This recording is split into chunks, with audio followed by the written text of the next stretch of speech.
So these virtual rooms are always very interesting. So welcome. We've got with us today, my name is Scott Marcus. I'm an attorney with Becker and Polashuk, and my law partner, Elana Polashuk, is also with us. And we've got a special guest in Denise Gobin, who is here with us. Denise is a real estate agent. She's been a real estate agent for 21 years in the South Florida area. She's originally was practicing actually contract negotiations for Showtime in New York, moved to South Florida thinking, okay, real estate, she'll have a little bit more time on her hands. And 21 years later, she's still doing splendidly. She's with Coldwell Banker. She's ranked as one of the top agents in South Florida. Denise, welcome. How are you? Thank you very much. Thanks for the opportunity to be here today. I appreciate that. Okay, wonderful. What we're going to do, so this is the second session in the masterclass series. And what we are going to do is, today our focus is on becoming a superstar buyer's agent.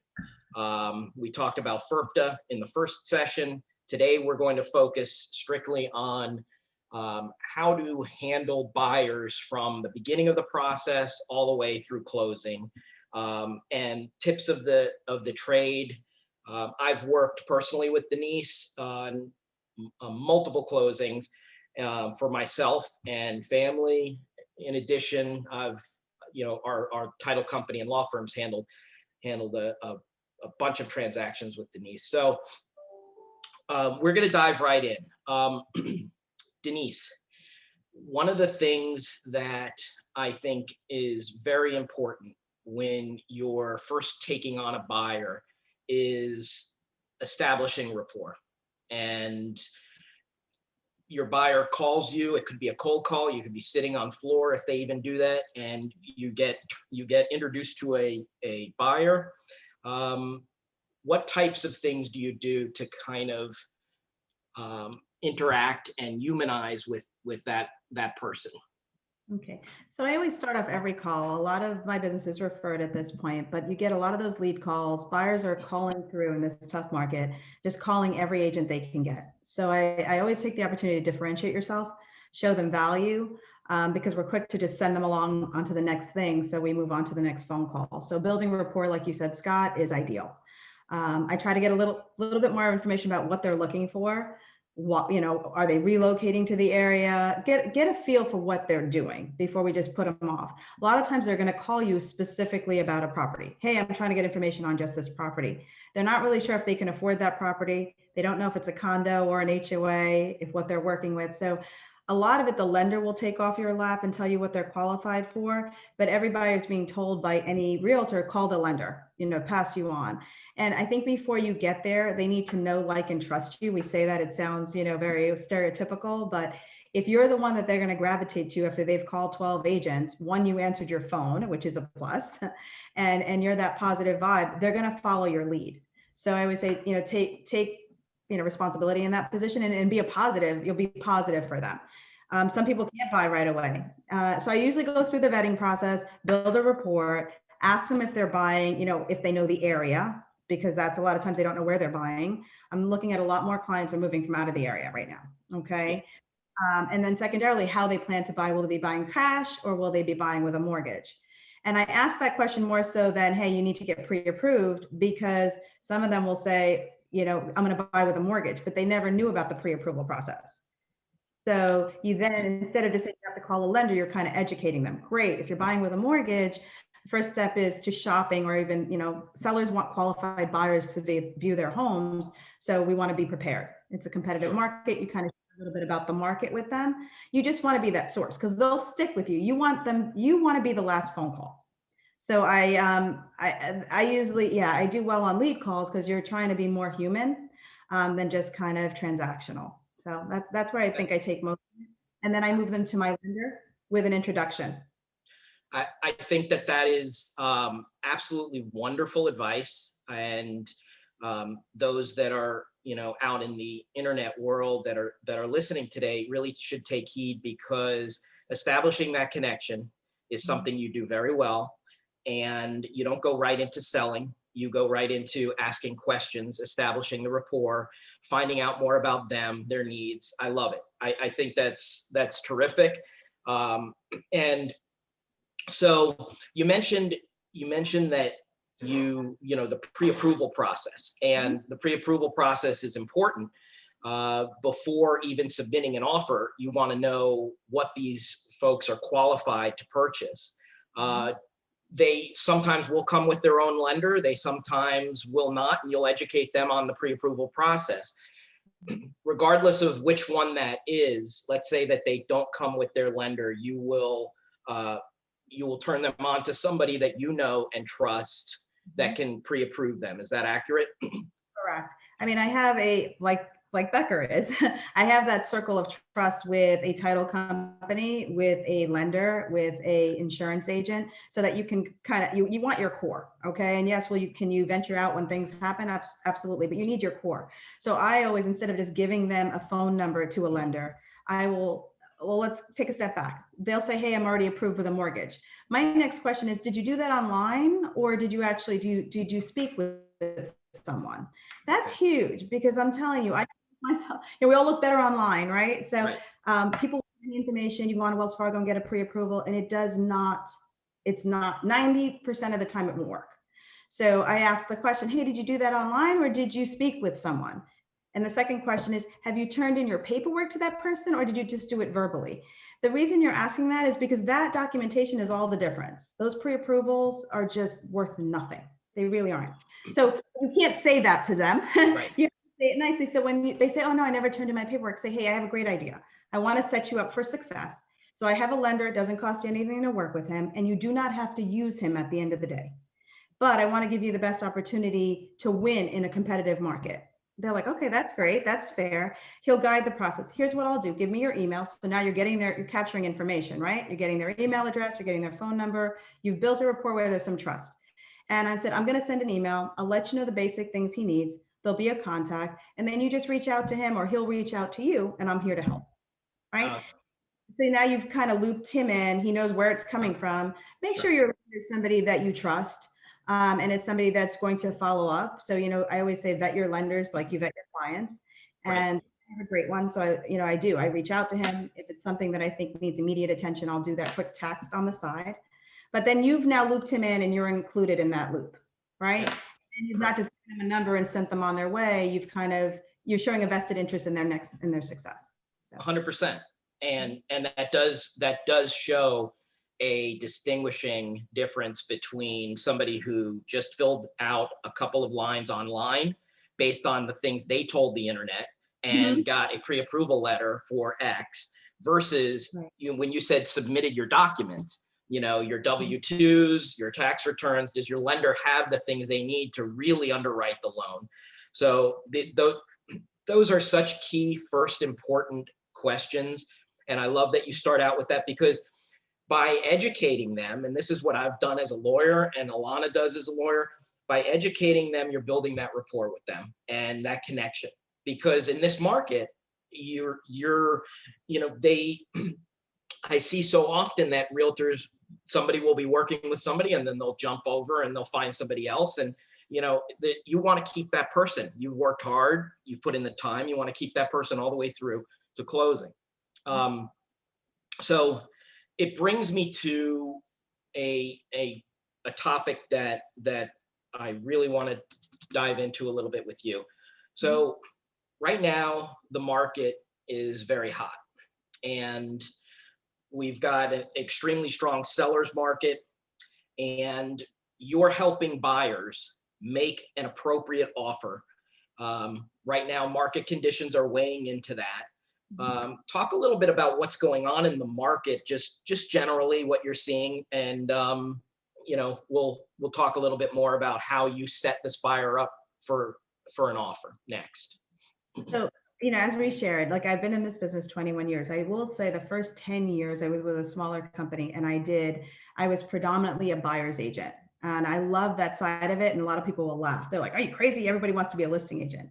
I do spend most of my time now as a listing agent, but I always keep my pulse on the buyer, because that's really what makes it a seller's market or a buyer's market, right? It's how people are interacting, the lack of inventory, et cetera. We are in probably the hottest seller's market I've ever seen. And I lived through 2005, right? I was an active buyer's agent then. How do you compete? How do you prepare your clients for success? I just feel like education is the only way to do that. They have to understand what they're up against. They have to, but you do that not when you're in the heat of a transaction. You do that before. You do that in the cars. I mean, obviously we don't really travel together anymore, but I spend a lot of time preparing them for what they're going to endure when they walk out the door. So that's first. How do you set yourself apart? My offers are the cleanest contracts. I will tell you, as a listing agent, I will get 10 offers and I go through them, like literally. I'm like, here's 3. Present an offer the way you want to receive it. Like I do a cover letter. I can't encourage you enough. Tell the seller, because people are still buying people, even though it's a seller's market. If a seller has been in their house for 30 years, there is a personal relationship there with the buyer that they're giving that house to. There is something that's going to resonate. Either when you showed the house, you saw pictures of the family, they're in a transition. I build a really good rapport with that listing agent. And like I said, I've been doing it a while. So a lot of agents know me. They know that I will close. I have a really good reputation that way. And I educate the buyer. I'm not going to ever do anything past you that's going to jeopardize my reputation in this industry, because I have another buyer I need to help. That's really well said. I get like happy chills hearing that, because you're relating your buyer to those sellers. You're creating a package, an offer package. It's not just here's the contract. And we've seen all types as attorneys. We've seen the handwritten ones that don't have any escrow agent, that don't have a title company, that have $1,000 deposit. It's the handwritten price, all the way to a well-drafted, typed up offer. All the boxes are checked, and a cover letter. This cover letter, it helps you humanize with the buyer, between buyer and seller, correct? Credibility. I always give credit to the listing agent. You have a beautiful listing, blah, blah, blah. Why your sellers won't be sorry they chose our offer. And I give them a little background about the buyers and why they're credit worthy. I share that I've been doing it a while, as well as I have a background in mortgages, so I never bring an unqualified buyer. I'm a big fan of desktop underwriting approvals. I require them on every offer. So that's why you want a good lender. You want a good relationship with a lender that can give you the tools to get your buyer's offers accepted. I have won huge offers just because I was more prepared, not because I had a better deal.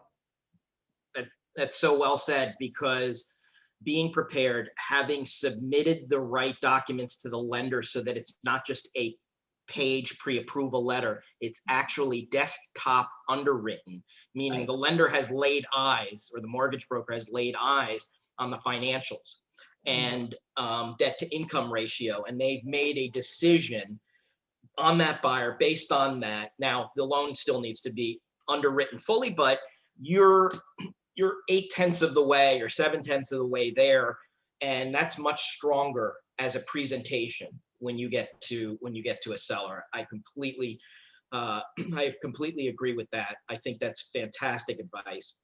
Yeah. So you've submitted an offer, you've put together a nice package, you've tied it up in a bow, and you receive a seller's response. Price changes, inspection periods change, loan approvals change. From a negotiation standpoint, I've watched you negotiate. You negotiated for Showtime contracts for years, so you're very good at negotiation. When that first trade comes back to you, then how do you normally field that, talk to your buyer, and then respond? Are there any tips to the trade that you deal with there? Yeah. Well, there's a couple things. Well, when I'm tying that bow together, and this is a hidden gem that I use a lot that I'm going to share here, and hopefully a lot of the companies have it out there when these agents are working. I do escalation clauses. We are in a very hot market. To think you're going to offer 20,000 under list price and get the property, you're not. You might have to fight it in an appraisal. And you'll look at comps. Like, so before I even prepare the offer, I'm looking at comps. Is this house going to be worth it? You have to look at all those numbers. But I also do something, instead of just putting up, stick a pin in it, 30,000 over list or 10,000 over list, I find out what the comfort level is of the buyer, how much can they go over list price, and I offer that as something called an escalation clause. Okay, so I'm not telling you I'm going to pay more than list. I'm telling you I'm willing to pay, beat your top offer by X amount of dollars. That's And nice. that's so, and the buyer's like, well, great, because I don't really know what they're paying. They're going to give me a sheet that says, hey, I'm willing to pay you full price, but I'm willing to exceed that by X amount of dollars based on whatever your highest offer. So be different. If there's anything that you're going to want, be different. Prepare them. So if they didn't get it, they didn't feel like they lost it by $1,000. So remember, you're always selling. You're selling to your buyer too. But we're going to fight for it. There's 25 people waiting outside this house with us to get into this home, which is what I'm seeing. I mean, my listings, I had COVID like one at a time with a chain and 3 people waiting to manage traffic. Sure. It's rough. Buyers standing out in that rain. It's crazy. It's crazy. I've actually come by your open house and I've seen you in gloves and booties, the nurse booties and gloves, and I mean masks, fully masked. So I mean, just being a real estate agent in the COVID age is tough enough, because your job is meeting and introducing and moving around from home to home with people. It's hard enough as it is.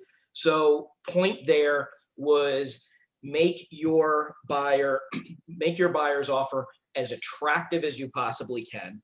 And that stands out. That escalation clause would stand out. That's something that, okay, well, this person's willing to go. Yeah. Okay. I haven't heard that from many agents, so that stands out to me as well. Yeah, that's a great. It works all the time, because you're probably one of the few that do that. And you didn't overpay. So, I would think more people would use it, but it's usually something that I don't see a lot when I'm getting offers. Sure.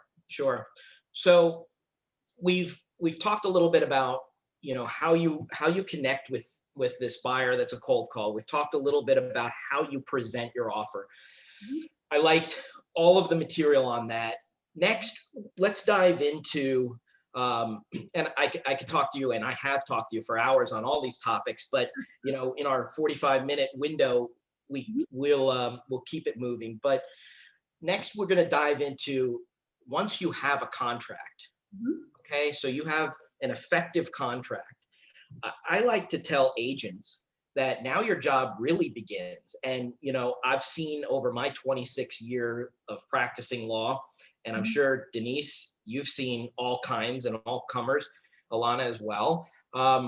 You've seen differences between agents that kind of maybe check out after contract is signed, or those that are extremely proactive. So let's talk specifically about some of the things you do. And I don't know if you'd like, I can walk you through, or you could talk about. I mean, we were talking in the pre-interview.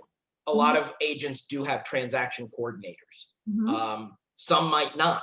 So if you do not have a transaction coordinator, there's a few things you have to really be on your toes about. Calendaring dates, etc. So, I mean, I definitely take pride in that. And there's, like you said, there's every walk of life that's in our business right now that's doing all different things. So what I try to do is tie all the parties together. So I didn't do that in my earlier years, but I think it's becoming more pressing now that we're moving at the speed that we are.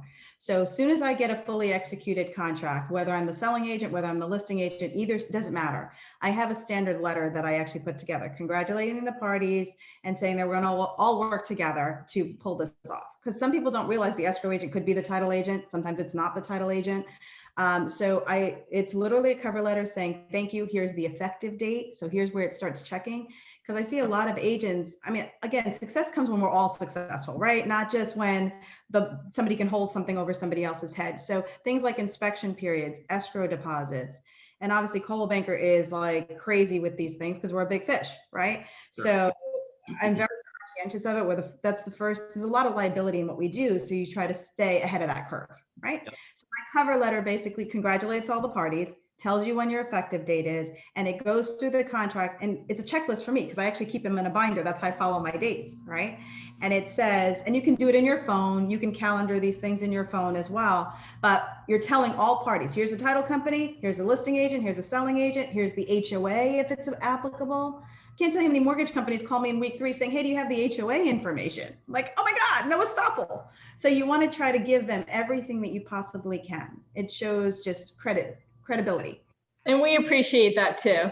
Getting everything, getting all the contact information up front so that we're not, emailing a million different people to try to get it as well. So I mean, Elana, you took the words out of my mouth. I mean, there's so many times where we receive contracts and now we go on a scavenger hunt for information.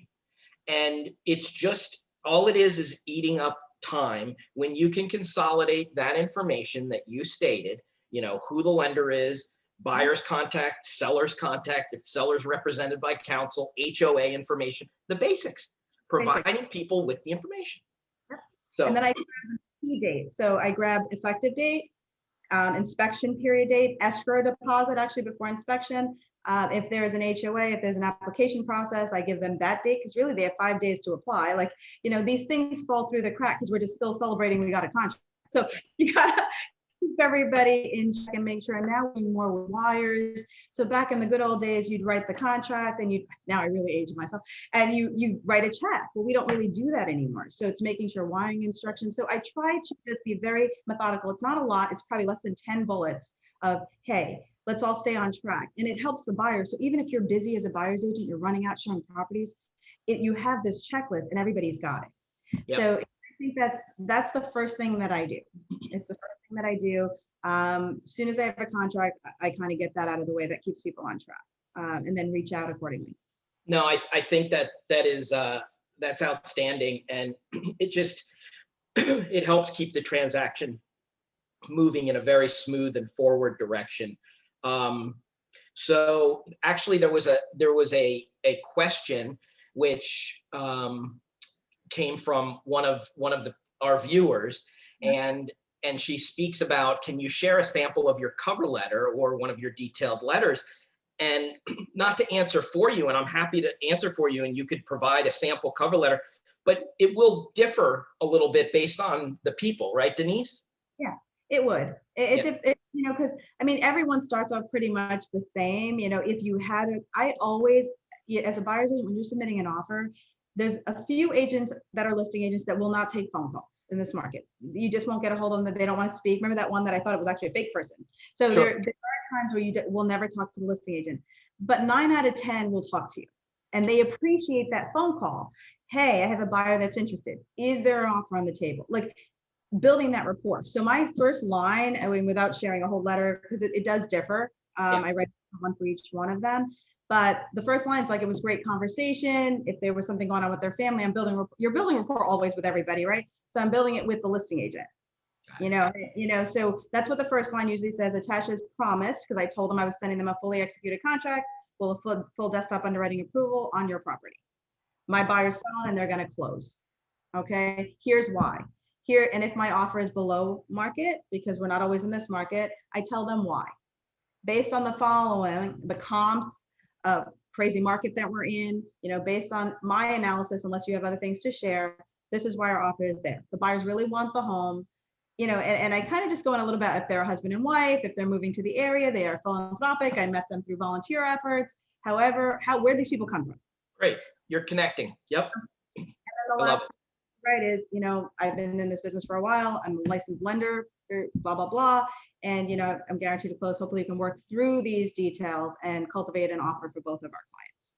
That's it. Splendid. Okay. And if the most important thing for a buyer's agent is to share your contact info. I can't tell you how many offers and emails I get. Doesn't have any name. I don't know where the offer came from or a phone number to call you back. Really? Mm-hmm. Okay. So you heard it here first. You heard it here first. Share your contact information when you submit something. I mean, it's just, you would think it'd be basic, but I guess we're all hurried. We're all in this world of fast-paced, things are moving at the speed of the internet, and sometimes we forget the basics. So the wonderful. Email should automatically populate. Like, if you can set that up, I highly recommend it. Because you can always carry forward. It doesn't have to have pictures. It could be simple or it can be elegant, but I would always have it so that everything that you do carries through. Because a lot of times you think you did it on the first, but there's no phone numbers anywhere. So that FYI, that's a good thing. All right. So we have we have an effective contract, one of the things that I've seen you do religiously is you're at every appointment. You are at your inspections. Okay. And just case in point, I purchased a place recently and I told Denise, you know, I'm not going. And she's like, why? I think it's a great opportunity for you to take another look at the property without the sellers being there, spend the time. And we actually did, and it was the best advice. You know, we looked it over, we kicked the tires. So you being there, your buyer being there, I think it's so important in this day and age. Everything's moving fast. Take a moment, go look at as a buyer, go look at the number one, probably largest investment of most people's lives. And as a real estate agent, take the time to also be there, right? Correct. Care enough about the whole process, not just your piece, because it's in everybody's success. But I encourage a buyer to see that home, because remorse and hearing it in the later on is just a bad idea. They've only gotten to see, they might have ran out that first day and saw 12 homes, right? Saw the house for 1 second, they fell in love with it, but they didn't really see the house. They hadn't spent any time. So it also saves you as a buyer's agent from running back there 14 times to measure a bedroom, right? So I tell them, hey, we scheduled your inspection. It is the longest amount of time you'll have to really feel this home, be there, be present. So I like you to be there. And, you know, buyers like, do I need to be there? Some agents don't show up. Right. Oh, they don't show up. They're like, hey, will you be there? And I'm always there, whether I'm the listing agent or the buyer's agent. But then they get to measure the rooms if they want to bring a contractor. So it saves you going back. I mean, both ways it works. And they might go there that time and they'll see something completely different. It's Sure. also the time, good or bad, that they'll bring their family and their friends. So again, you're not running mom there on Saturday, cousin there on Thursday, and you're not making the seller mad or the listing agent mad, right? You're kind of just saying, hey, here's your time to really, I know you love the house, we're already in contract, now it's yours, feel it out. Yep. So yeah, I think it's a great idea to be there. So wonderful advice.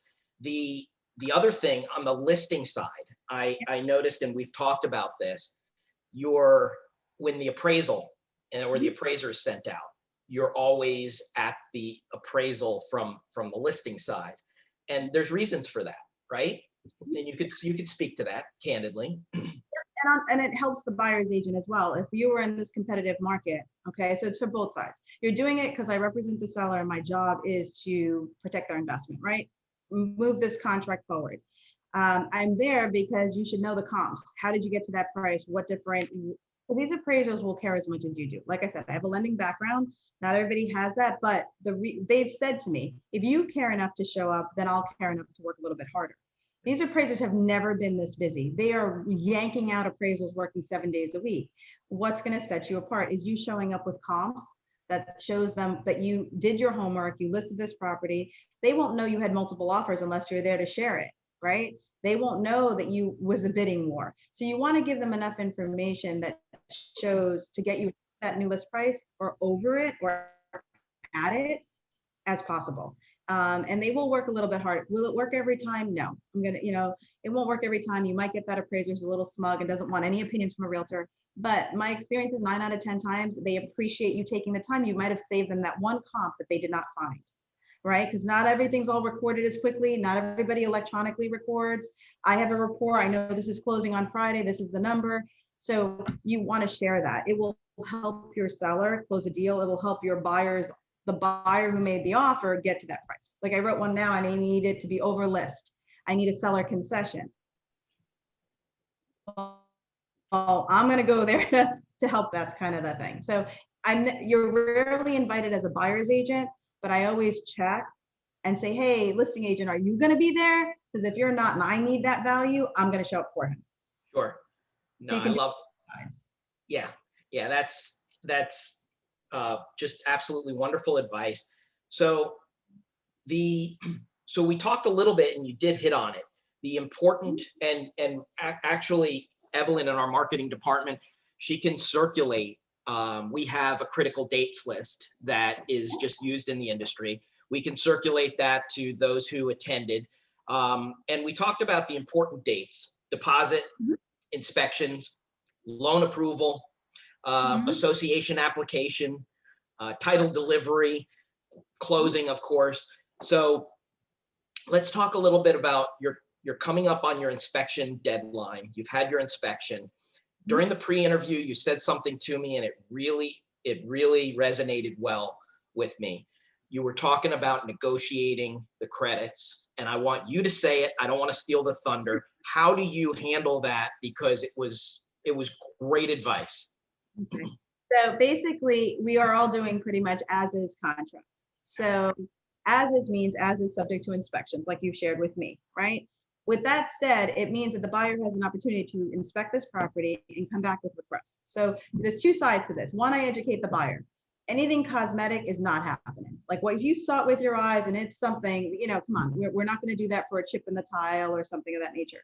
But there are functional defects that might occur. AC is dirty, 4-point inspection items that won't work, whatever it might be. You have the right to ask. And I want to say it's not how you ask. It's not what you ask, it's how you ask for it.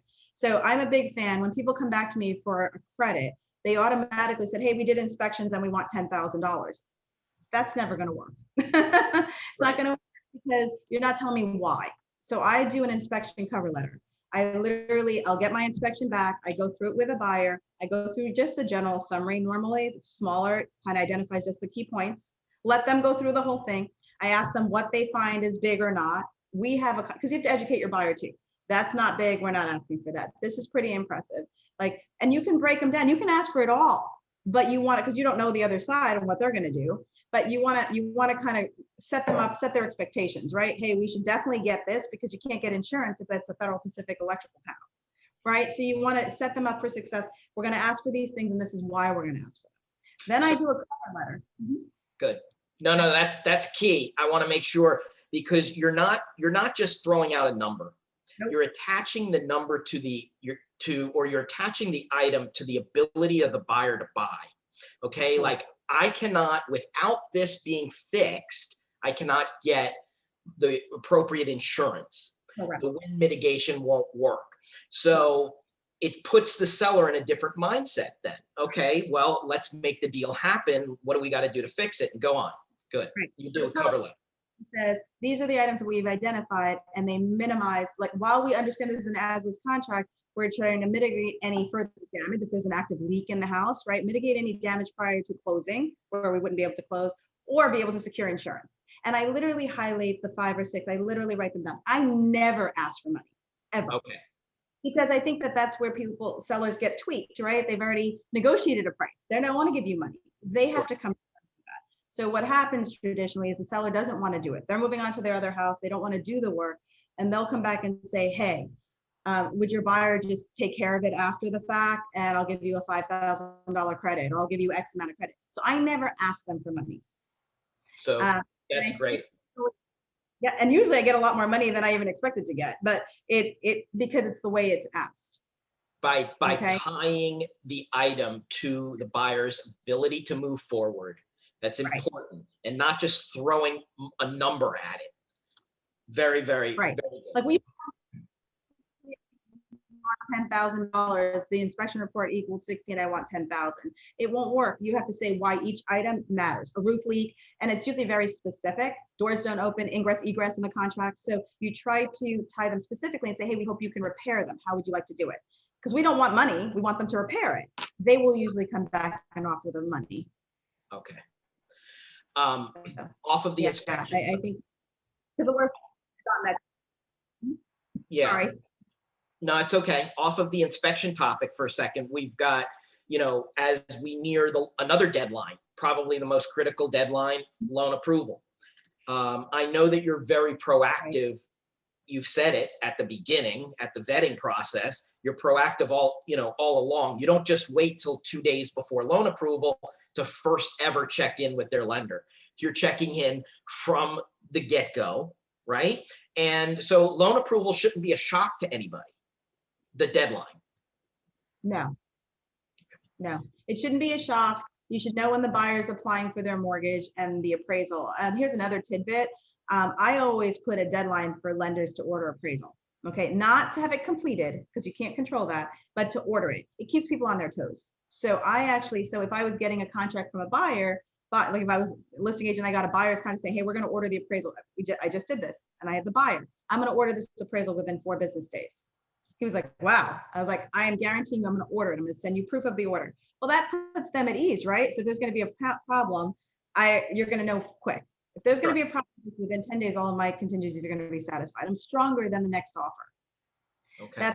That's how you win. So that's a big thing for me. I stay on top of that. I control that and making sure things are done quickly to avoid, delays. If I get an offer that doesn't say that, I add it.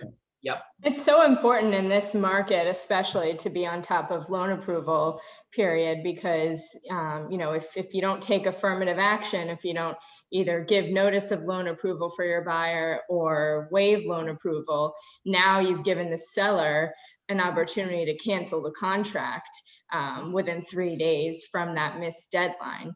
So especially in this hot sellers market, sellers now, has an all cash backup offer that they're just dying to take. Now, your buyer's completely lost the deal. So it's crucial to be on top of all deadlines, but especially the loan approval deadline. Absolutely. Inspection, the same thing, just taking a step back. I watch those deadlines. If I think we're getting close to them, I ask for an extension. So as a buyer's agent, you really put your client at risk if you don't stay on top of those deadlines and don't ask for an extension. 100%. And it really is. Yeah, I've seen agents make the mistake of negotiating through the inspection period. So the inspection period ends at a certain day, and they're just trading emails with the other agent about credits they'd like. And then after the inspection period has already lapsed, they're waiting for an addendum and an agreement that never comes. Yeah. So I tell everybody it is absolutely critical to have your inspection period, whatever you want from a buy side or sale side, it has to be buttoned up within the inspection period. Once that time period is over, that contract does not give a buyer the option to terminate after that time period. Oh, but we were in discussions. There's no "but we were in discussions" clause. And so I think, that's a great point. You're proactive, you get out in front of it. You do the same with the appraisal, and then with associations. I've actually, I've seen you've called me, and we've talked through some legalities of what people, what this association wants to do with regards to these buyers, or they're flat out rejecting them and there's no reason why. They're treating them different than X, so you're just as involved in the association approval process, Denise. Yeah, I am. Again, you have to be full service because there's a lot of balls in the air. So you're just trying to manage them for your buyer and make it, understanding the process also helps ease the frustration or the nerves of a buyer. So you want to be that go-to person. You want them to be able to call you and say, hey, do you understand what this says? So even if, like, you guys doing this seminar is amazing because it's an opportunity for people to build relationships with you and call you with those questions. I call you with those questions and you answer at all hours of the night. I'm like, this doesn't make sense. So it's an education. It's taken years to learn, but if you don't have that for your client, imagine they have no clue. They may buy 2 homes in their whole lifetime versus you who do this more transactionally every day. So, and I always say realtors are the worst buyers and sellers. They're I'm a nightmare when I'm into my own transaction. But, me too. Yeah. I know. Next to me, realtors are the worst buyers and sellers. Yeah. I know. But, so you try to ease some of that frustration if you can by knowing the associations in your area. Miami, some of the big players like Miami Management, some of them, right? That are pretty intense. Right. So you just try to build as much rapport with them as well to get information. Okay. So you've navigated now successfully through introduction, contract offer process, acceptance process, through your critical dates. And now you're kind of at the goal line or 10-yard line. And I always tease my partner when I throw out like a football metaphor. I just call it like a baseball metaphor. So I switch it. I go, it's great. This is, you're at the goal line. So that's exactly how the baseball game is going to be played. So I switch those two up and it drives him crazy. That's cool. So anyway, you're approaching closing. There's, as a title company or closing attorney, there's questions that we ask at the outset in our questionnaires. Sometimes the questionnaires come back and they're answered Sometimes, the questionnaires come back and they're missing data, but as a buyer's agent, you can be very proactive leading up to closing, talking with the other agent about, are your sellers signing locally? Are your sellers going to be out of the house on time? Have they repaired those items? So you're not just waiting for closing and the walkthrough to find out like it's a mystery.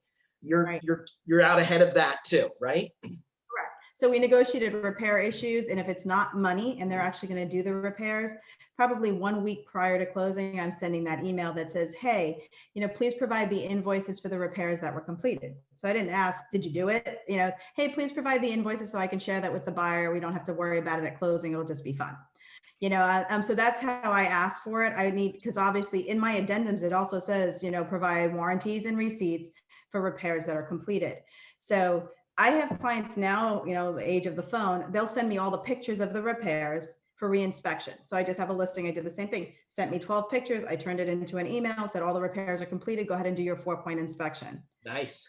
So, and I had the seller, I was like, you don't have a choice. You got to fix this. Like, you can't have an open void in your panel. So, it works on both sides to educate. These are things that the buyer needs in order to close. Sure. Right. Denise, looking at the questions, we have a viewer that asked, where do you add the deadline to order the inspection? Would that be in section 20? That deadline that you're talking about, we'll order the inspection within X days? The appraisal they were asking. I'm the appraisal. The appraisal, I'm sorry. Yeah, I added in additional terms on page 11 in the open box. So I say buyer and seller agree, buyer will authorize lender, that's the verbiage, authorize lender to order appraisal, or will request lender order appraisal within 4 business days of effective date. Okay. Okay. And now as a listing agent, before I accept that offer, I've already called the lender and say, hey, can you pull that off? You're going to order that appraisal in 4 days? And he'll say, yeah, I can totally do it. Or it'll be a Wells Fargo. And they say, no, we can't. I said, okay, what do you need? Set people up for success, right? What do you need? 7, you can get this done in 7 days. And all you're doing is trying to avoid day 20. They're now ordering the appraisal. Like, that is insane. It's like the biggest pet peeve. So. Yeah. I 100% agree with you, but I'm just curious, have you had buyers push back? And because appraisals are usually pretty expensive, do you have buyers say, oh, I want to wait till after inspection period to order? Not really. I mean, again, here's a tidbit on the buyer side. Order doesn't mean execute, right? So I'm sure this is inside, right? So they have to advise their lender, order it. They're going to call me. You can have a conversation, say, hey, and I just get my inspections done quickly if that's the case. Okay. And in this market, to be honest with you, I think that we're more concerned about appraisals than we are inspections. Yeah. Because most sellers are not doing a lot of work right now. AC is old, tough. Water heater is old, tough. If it's working, tough. You're not getting as much money as you could traditionally. So you're more concerned of, am I going to have to pay over appraised value? Because a lot of people are agreeing to do that right now. Waiving, like my last 3, they waived the appraisal. And I know the comps are 25,000 under that price. I'm like, oi, so I want the appraisal done early. Yeah. And when somebody waives the appraisal, I'm calling the lender to say, do they have the cash to back that up? I want it in writing. Definitely key. Yeah. So you're setting the transaction up for success. You're going above and making sure that, the transaction does have a chance to close. That buyer that's waiving appraisal, do they have the cash? I love that. Mm-hmm. You're just confirming. Right. You're leaving very little to chance, if nothing at all. And, some things happen, they're unavoidable, but the more things you could check off that are, just potential, that then you get rid of those items and you've got a more solid transaction. So we're dealing with, you're talking to the other agent. Are your sellers local? We're coming up to closing, and you hear all the things. Your sellers are on vacation. They're not going to be able to. Well, wait, they signed a contract. They were supposed to close. I mean, we hear this on the title and legal side of things. So I'm sure you hear it as well. But being proactive in that regard of coordinating helps. Dealing with your buyer's lender, making sure there's anything, if there's anything missing, if your buyer hasn't done something, get them to do it, right? Right. And I start by saying, protect your deposit by following this.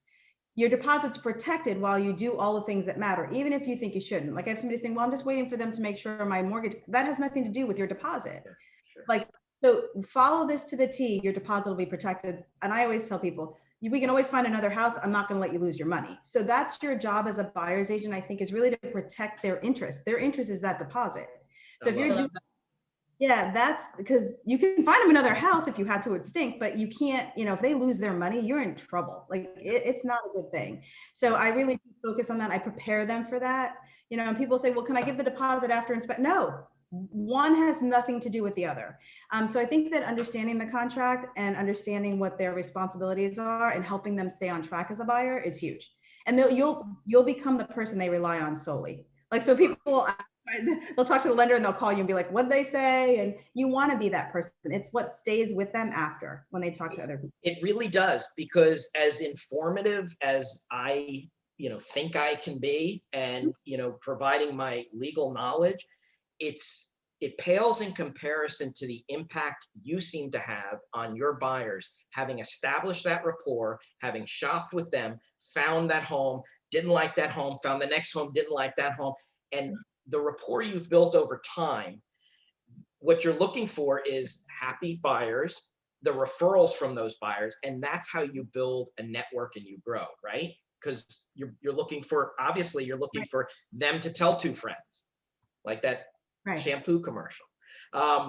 Okay, so and one thing, I'm always the recipient of not always, but I'm the recipient of your emails when we're gearing up to close. You will be checking in with title as to where we are, what the status is, and as proactive as I think we are, you're proactive in checking in with us, making sure what buyer said they've got to sign it, this time. This is the window of time.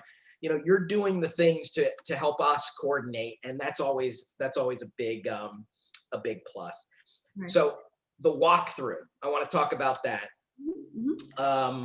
Be present at the walkthrough, have a purpose, be observant. We've all heard certain horror stories. Denise and I have actually been through certain horror stories and navigated them, but the walkthrough is critical. We don't just blow that off, right, Denise?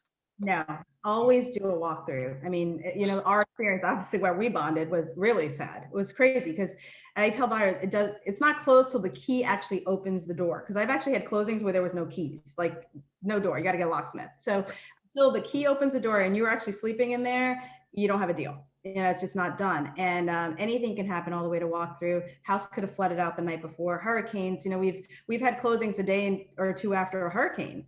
You can't even close. You're running out there taking pictures. There's all these things that occur. So yes, be present at the walkthrough. It's the exciting day. It's everything that you've worked for that day to celebrate with your buyer.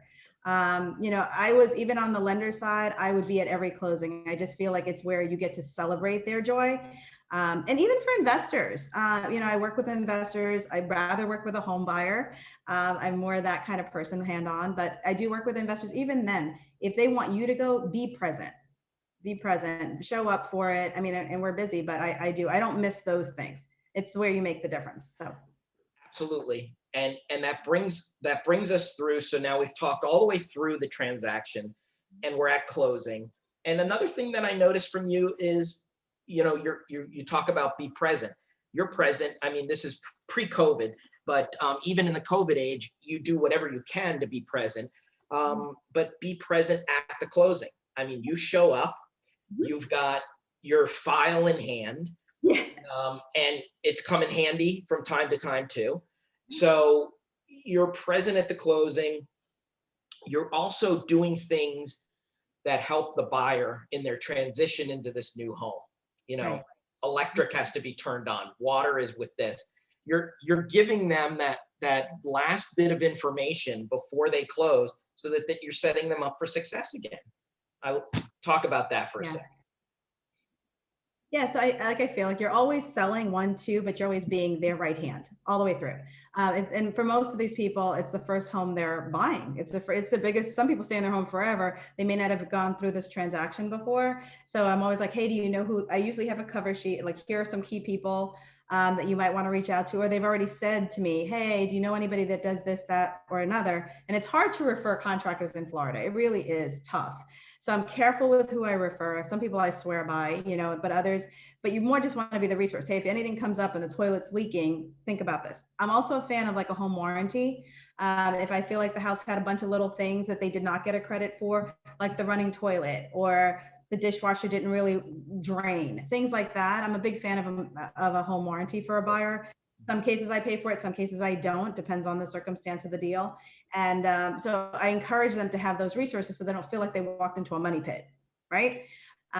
And then also being there, did you turn your electric on? Because the water departments, COVID's made it more complicated, but it was complicated before. Like you got to run to the water department with a HUD. They don't know what a HUD is. They don't even have a HUD anymore. We don't even call it HUD, right? Whatever we call it now. Right. So you just want to help them. This is the document you need, so yes, I feel like I've been an elementary school teacher my whole life, but I think that's the thing. Hold their hand. They'll appreciate it. They've got a lot going on in their mind. And it does work. Like I tell every client, you become family no matter what, whether you like it or not. And some days you're going to hate me like a parent and some days you're going to adore it, but it's going to be tough love. So you try to do that. I've been on all sides of that. And, I feel like I've become family over the years, and, your honesty and laying it out there, just real talk is really what it's an attractive quality. It's great for sales. So I think it's just wonderful. Okay. So we touched on from, the entire rainbow of meeting a buyer cold all the way through contract and closing process. This has been, absolutely, it's been very informative for me to hear you, right, Elana? You found that also?